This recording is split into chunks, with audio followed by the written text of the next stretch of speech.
Welcome, everyone, back to another edition of Let's Take 5, the podcast where we look at a great from cinema history, and we take 5 films from their canon and break them down, analyze them, give many sort of reviews about them, and sort of talk about why they're so great. My name's Eric Martindale. I'm Austin Luger. And today we are covering Grizzly Man, which is the 4th edition in our Let's Take 5 for Werner Herzog. I keep saying Werner, that's because I'm American.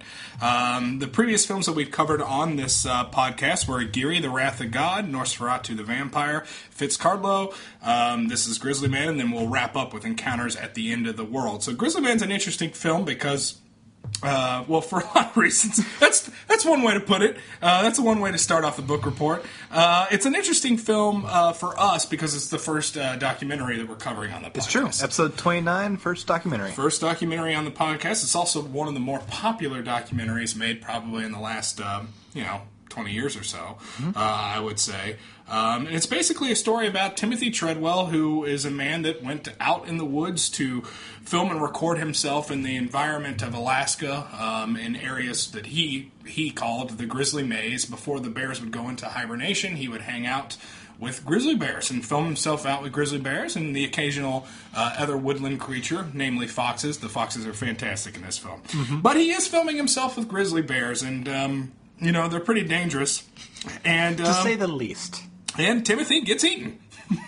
And that's what the film is. It's Werner Herzog going through the footage that Timothy had and sort of putting it into a cohesive story that you could sort of follow. And we study this man. We learn a lot about Timothy Treadwell, or maybe not anything at all about Timothy Treadwell.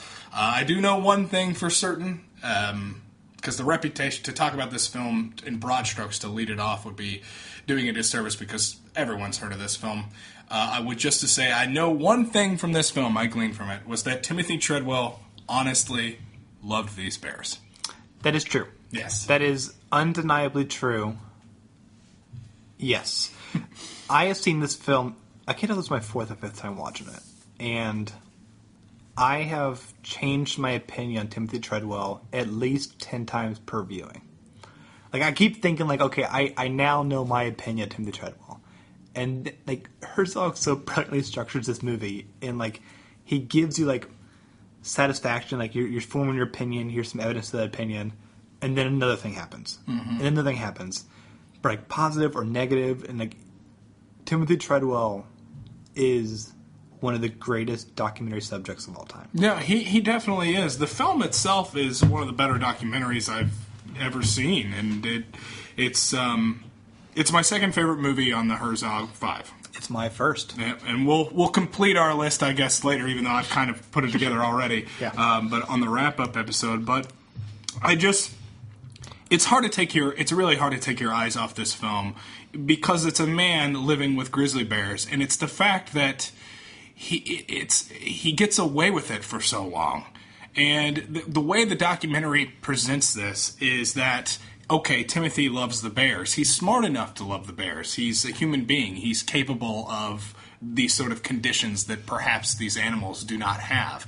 But he spends time with these magnificent killing machines that are grizzly bears, and he gets away with it for 13 years before it finally catches up with him, which is sort of the existential sort of crisis the film wants to present, and that how nature will eventually always sort of catch up with us, and this indifference of nature to us. Even if we love something or endear ourselves towards something, you can love the ocean, right? But you can also be drowned by the ocean fairly easily, and guess what? The ocean doesn't give a shit. And that's kind of what's sort of presented in this sort of Herzog, almost comedically, also tragically. It's just scene fascinating. By scene, it changes. Scene by scene, it changes. But the thing that I find the most interesting about it is, and I think this is why Herzog made the film, is because he does not connect to these bears. He sees the bears as what they are, these huge animals that don't give a shit that Timothy Treadwell is there, certainly, and that they could kill him if they were hungry enough to eat them, which they eventually do. He's sympathizes, and not because obviously Timothy Treadwell has personal issues and some mental disabilities perhaps, but he admires him as a filmmaker. He respects what he's trying to do with the camera. And That's in what he wants to show in nature. Even if he doesn't agree with his worldview, he's interested in what Timothy films and how he films it. And how beautiful some of what Timothy Treadwell actually shoots with his camera is. And I think ultimately that's what Herzog's the most attracted to about Timothy Treadwell, is he's attracted to him as his desire to make film.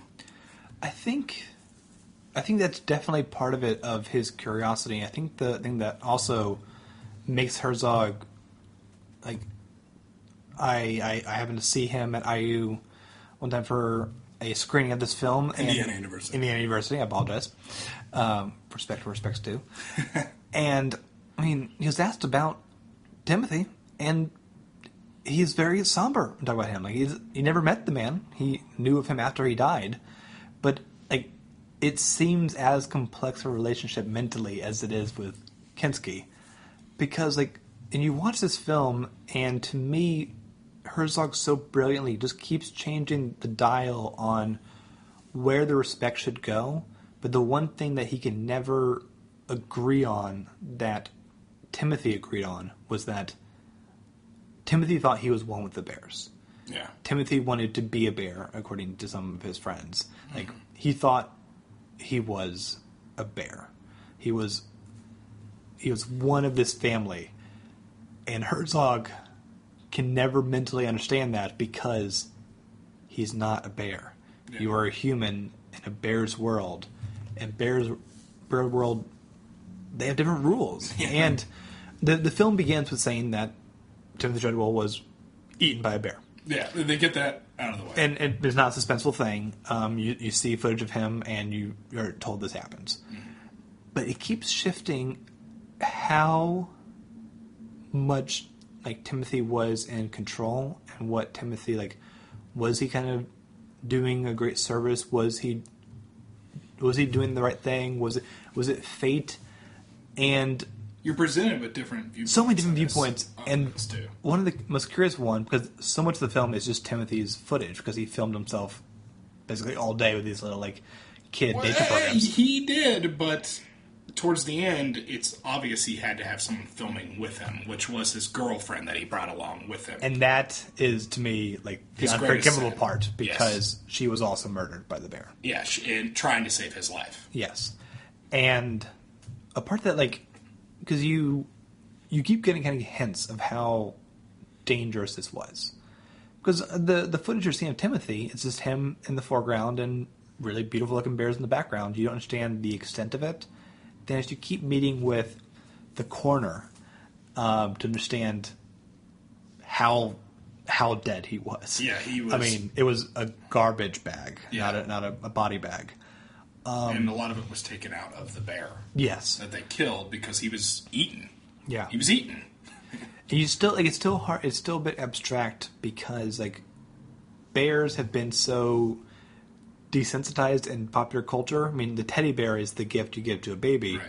But there's that footage, like, halfway through the film, when Timothy Treadwell is near a fight between two bears. Oh, God. It's hard to watch. Then you realize, oh, those are giant monsters. Those are giant, powerful, vicious monsters. I get what Stephen Colbert's been saying now for all these years. Bears are terrifying. That part is really weird, too, because they go at it. The two bears fight over a female bear, and they're fighting with what seems like the death. It doesn't end up being that, but fur's going everywhere, blood's going everywhere. The bears, I love this because it's just so animal. The bears start pooping while they're fighting.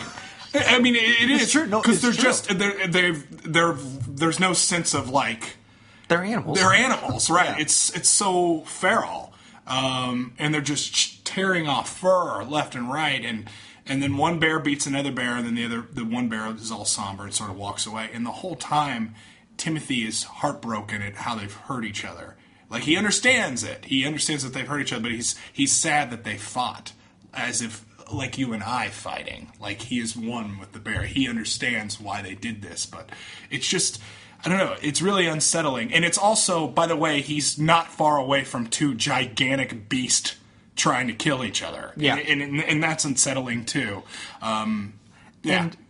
And I mean, I want to keep focusing on the tragedy because there's also some other layers to this film that get very Herzogian. Like, it's also a funny film, but if we're going to talk about the tragedy right now, we have to talk about perhaps the most famous scene from this movie, and it is when Herzog is with Timothy's closest friend and ex-girlfriend, and they have the camera was hit during the actual bear attack of the bear. Yeah, Timothy. Footage doesn't exist of it. The video doesn't exist, but the audio exists. And she was given the camera, but she hadn't listened to the footage yet. And you see Herzog listen to it with his back to the camera and headphones on. And he's listening, and you don't hear what's going on. You just watch him listen. And then he asks to turn it off early. Yeah. And he talks to this woman saying, "You must destroy this footage. This will destroy your life if this is in the room. If it's just in the room with you. You must destroy it." And it is... And that's where you see the Herzog humanism. He's a complete weirdo. But he does care, and she is crying, and... He's sort of... Yeah, to have Herzog film all this, but to have him say, not for a cheap gimmick, this cannot be on the film ever.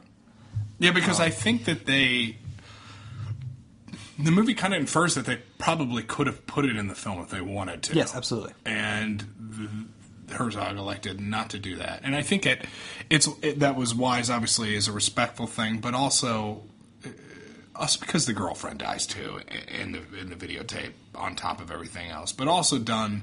I think it works in the film more artistically that way, because then you're less focused... I'm never focused on the death of Timothy Treadwell during this film. I mean, I know that he dies, and they talk about how he died in graphic detail at certain points, but I'm so fascinated about his life, too, that I feel like it would almost be distracting. Oh, it's the movie at the very end where you listen to him get mauled by a bear and then eaten by a bear. And it's described enough. I mean, the way they say it, the girlfriend gets a frying pan and starts whacking the bear with a frying pan, and he's yelling at her to get away. He tries to save her life. And it's just... Well, and that's what's so fascinating about the structure of the film, because there's not like official chapters to the film, but you can break it up into sections if you want to. And it feels like every other segment or every third segment, it is about the death. Yeah. So you examine his life, you examine his philosophies, and then Herzog says, you must understand this is still a tragedy, and we're going to have now the coroner explain the extent of this tragedy. We're going to have the pilot say where, like, he found them and what he was doing. Like, this isn't for a cheap gimmick. It's for when you're watching these sequences where Timothy Treadwell says, I want to live for these bears, I want to die for these bears. He repeats over and over again that he wants to die for these bears. And I got into a really kind of mental... Well, Timothy wouldn't have wanted that bear killed. Exactly. Yeah. And it was. And it was, yeah. And so I kept thinking about this kind of... Because it ate two people. Yeah. You start to kind of, like... It came actually down to a very strange, like, mental euthanasia argument, because where do you have the right to kind of decide how you're going to die? This is weird because it's a young man saying this. Yeah. But he's someone who, like, from what they kind of keep theorizing of Herzog and other experts in the film, is that Timothy is not acting like he wanted to, like, be 90 years old. He really wanted, like, it was his pure image to die with the bears. And so when it's like the film actually kind of started making that seem like a beautiful thing, that actually he got the perfect ending, except the girlfriend's there. And so Herzog has to keep reminding you he got somebody killed. He got someone killed, and someone who wanted to leave. I mean, as the film sort of explains, she was starting to get increasingly nervous about the bears. So the way the death scene is sort of set up, since we're talking about it, so Timothy stayed longer than he was supposed to, past the point where the bears are going to start to hibernate. Yes. And during this period of time, the bears get a lot more hungry. And there was a bit of a drought, right? And there's a bit of a drought, so there wasn't enough fish for the bears to eat.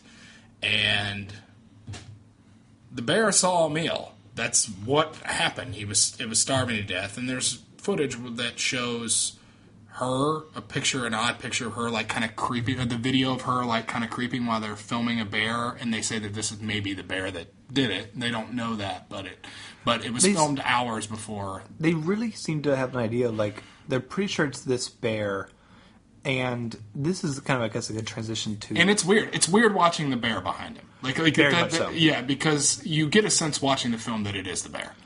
And this is actually a good transition to looking at Timothy in a more positive light, which the film does. It's a very complicated film.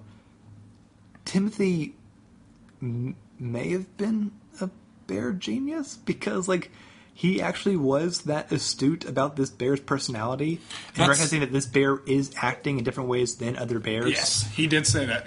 And, like... This guy's smacking bears on the nose and shit like that throughout the film. You're constantly afraid, but he never seems afraid. But when he's talking about that bear, he says this bear's a grumpy pants. Like, he says stuff like that, like a Timothy Treadwell type of way. You know? He's always acting as if he's like hosting a PBS kind of documentary for kids. Exactly, most of the time until he has a freaking breakdown and starts yelling.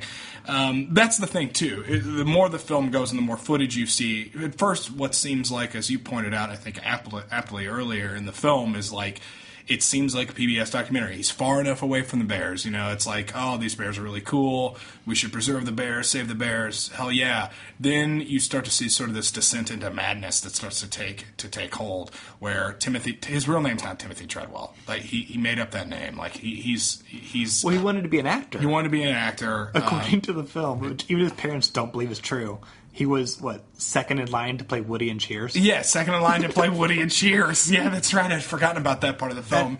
Yeah, can't be true. That can't be true. And then he goes and he starts to see this descent into madness, and then he starts to want to protect the bears, and he gets way too involved, like interfering with researchers and then tourists, and then he thinks he's fighting off poachers, but a lot of people don't seem to think that these people may not even be actual poachers, but he's just assuming there are. And there is this sort of weird part in the film where you see these people on shores that start to throw rocks at the bears, which, you know, if I'm on the beach and I see a big ass grizzly bear, I might try to scare it off.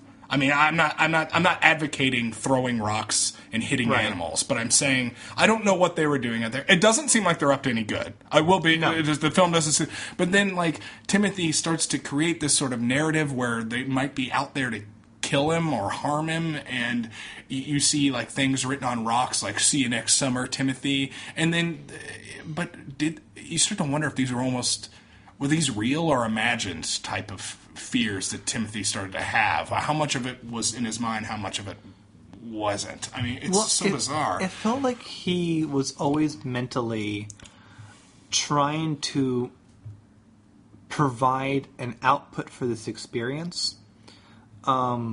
He always needed the camera. The camera was always kind of seen as his real companion in the whole thing. Not only for loneliness' sake, but just kind of for, he has a personality where he wants the fame, but he also kind of wants to be with the bears. He's not a PhD scholar. I don't see that you keep making that argument, but I feel like the film almost makes the whole point of the film almost makes that a contrary argument. I think, or at least Herzog does. Herzog feels that. I mean, he goes on a very, I think, really poignant monologue when he's literally filming a bear's face. The tragedy is that Timothy thinks he's an expert on bears and that he thinks these bears love him. And then when I look in the eyes of this beast, I see nothing but the cold indifference of nature. And that's where I think, like, Herzog is saying this, but Herzog, I think he's also in a small way might be admitting that Timothy might know something that he didn't. And there's a reason that he's so compelled to kind of watch all of Timothy's footage, not just for the sake of making a good movie. Timothy is street smarts about bears. Yeah. He seems to be very astute about bears. He's not just like kind of making cheap narratives of the bears. He can recognize all these bears really well, and he's knowing their behavioral patterns because he's there. But he's the only. There's no one else for him to bounce those ideas off of, is what I'm saying. So he needs the camera, needs the fame, and also he needs the self-righteous idea that he alone is protecting these bears, even though that we know is not true. It's not true. Also, if he were such an expert on bears, he wouldn't have gotten killed and eaten by one. Correct. At the end of the day, because a real expert wouldn't have put themselves in that situation. I understand that seems very, cold and, I just think that Timothy had an idea of nature that was beautiful,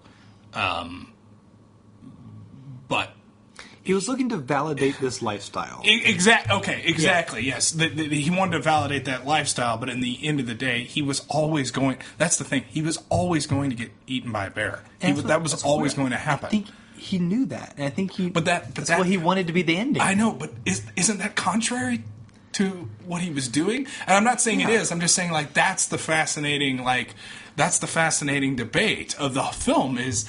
But bears kill bears. That's crazy. No, I know.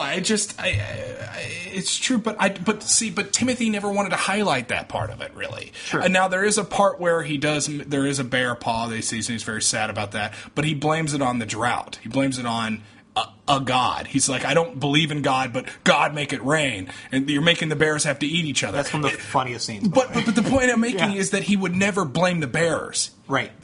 He is an unreliable narrator. He's dishonest about the bears, which means he's not an expert.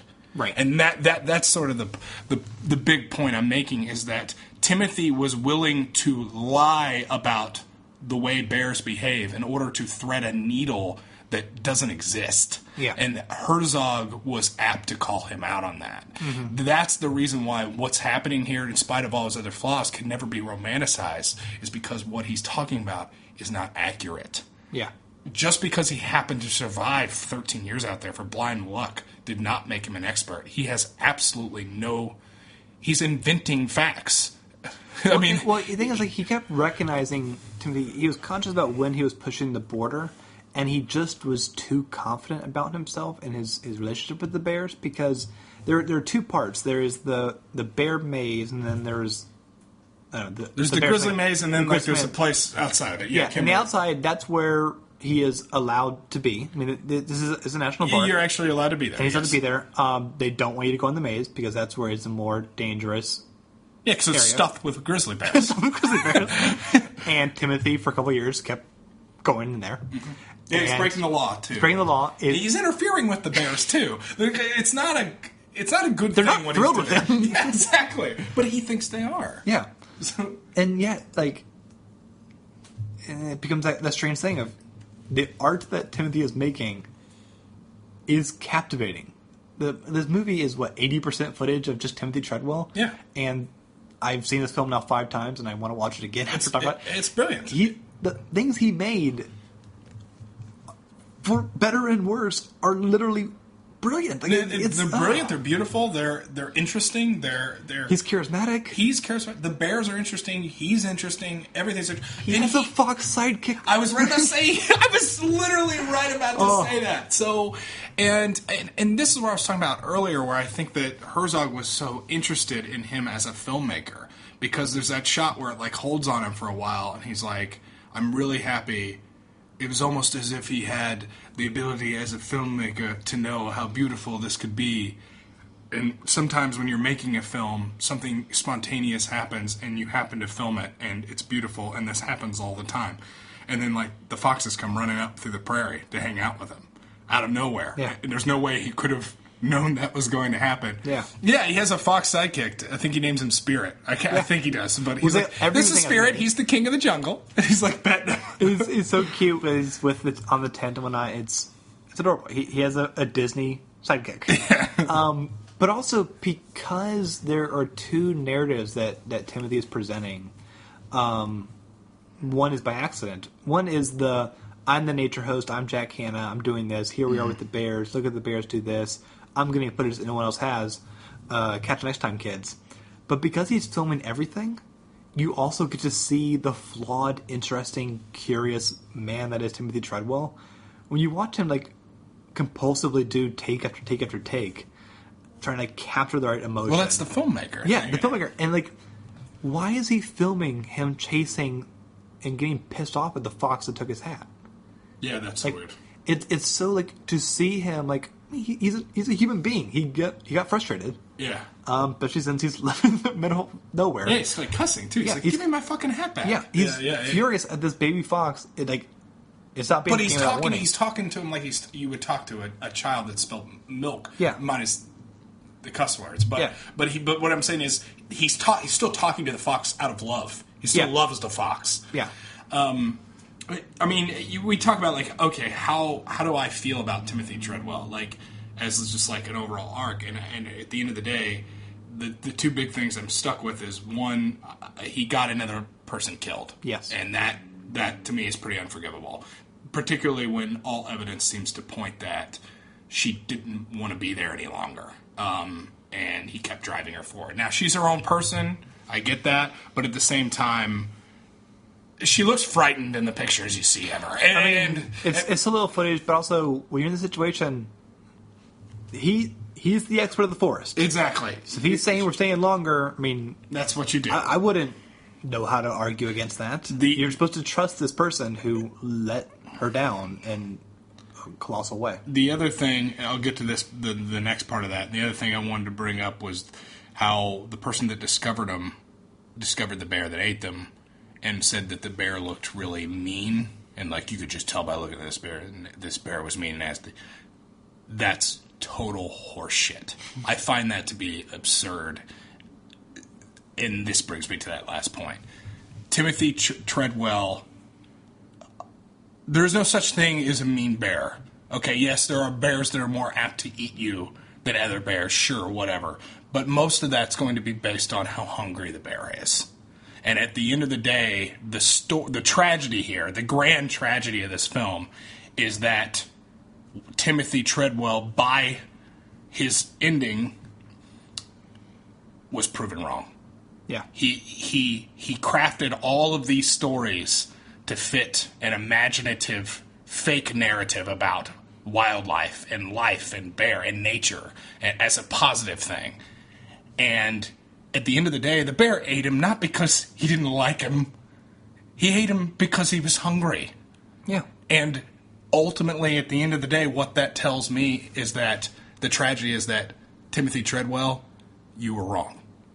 And that to me is what makes the movie so sad. I don't feel sad for Timothy necessarily, because you play with fire, you get burned, type of thing. But you go out and play with grizzly bears, you get eaten. But I'm sad that his worldview was so incorrect. Mm-hmm. And he cared so much about that. To me, that's more important. One of the scenes that really kind of talk about the point you're making is when he is bargaining with multiple gods for there to be rain, and getting angry at them. That's not how weather works. Exactly.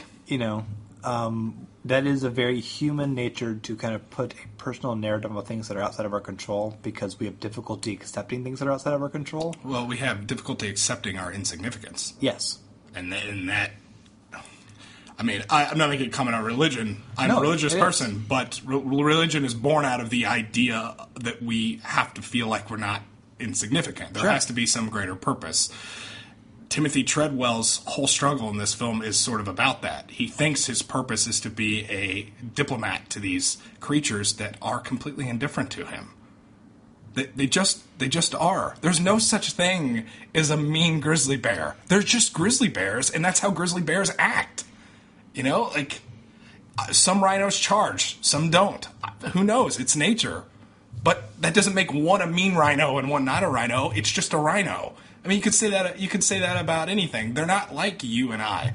It's not like some of us are homicidal maniacs and some of us are, volunteer at the Red Cross. They don't work like that. Mm-hmm. And Timothy never learned that. And ultimately, but his movies that he made teaches us that, which is the exact opposite of what he wanted. It's a fantastic movie. This is a masterpiece. It really is. I'm going to watch this so many more times. That wraps it up. I mean, it's Grizzly Man. It's great. This is I don't know if you probably have seen it. Made it didn't know it was Werner Herzog. Just thought some weird German guy was narrating it. Yeah. But now you know which weird German guy was narrating it.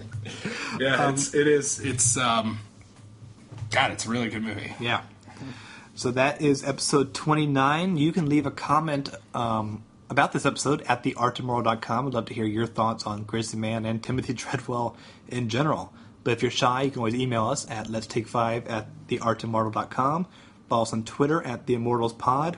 The reason I keep saying immortal is because this is all branched off from the first podcast on the site, which is The Immortals, where 5 of us review the 1001 movies, albums, food, songs, children's books, and TV shows that you must consume before you die. This is our first episode after our big 1-year anniversary, and we are reviewing the one that came out yesterday, the absolutely charming Hollywood comedy Sullivan's Travels, and I watched a bunch of The Brady Bunch. Oh, wow. So there's that. And also, this is me assuming this is going to all play out. This happens when you record in advance. By this time, there actually should be a third podcast now at The Art Immortal, which I don't think Eric even knew about this. No, I know.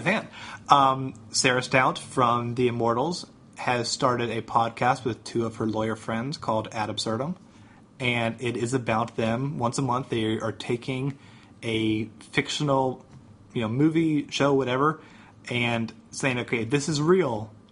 Let's talk about the laws that have to be in place now for all this to make sense. And I like that. It's really cool. Their first episode is about Minority Report, which we covered during our last 5, and I learned a lot about the 4th and 8th Amendment, so it's fascinating. So that's really neat. If it's not out by now, it'll be out sometime this month, and it's going to come out the 3rd of every month. And the next month they're going to do is The Truman Show. So, cool. Yeah. Yeah, it's going to be a really cool podcast. That's awesome. Where else can we find you, Eric? Constant Diversion, that's my YouTube channel. I review video games on there. So check me out. Check me out on there. What are your final thoughts on this? Roar. Yeah, I guess. I think it's incredible that you didn't need to create a fiction to have this narrative. That Grizzly Man. Check this one out. All right, I'm Eric Martindale. I'm Austin Luger. We'll catch you next time. Goodbye, everyone. Bye-bye. My hair. Expedition 2001 coming to an end for grizzly people. For me, Timothy Treadwell. I came here and protected the animals as best I could. In fact, I'm the only protection for these animals out here. The government flying over a grand total of 2 times in 2 months. How dare they? How dare they challenge me? How dare they smear me in their campaigns? How dare they? When they do not look after these animals. And I come here in peace and in love, neutral, in respect. I will continue to do this. I will fight them. I will be an American dissident if I need be. There's a patriotic time going on right now, but as far as this fucking government's concerned, fuck you, motherfucking Park Service. Now Treadwell crosses a line with the Park Service, which we will not cross. He attacks the individuals with whom he worked for 13 years. I beat your fucking asses. I protected the animals. I did it. Fuck you. Animals rule. Timothy conquered. Fuck you, Park Service. Okay?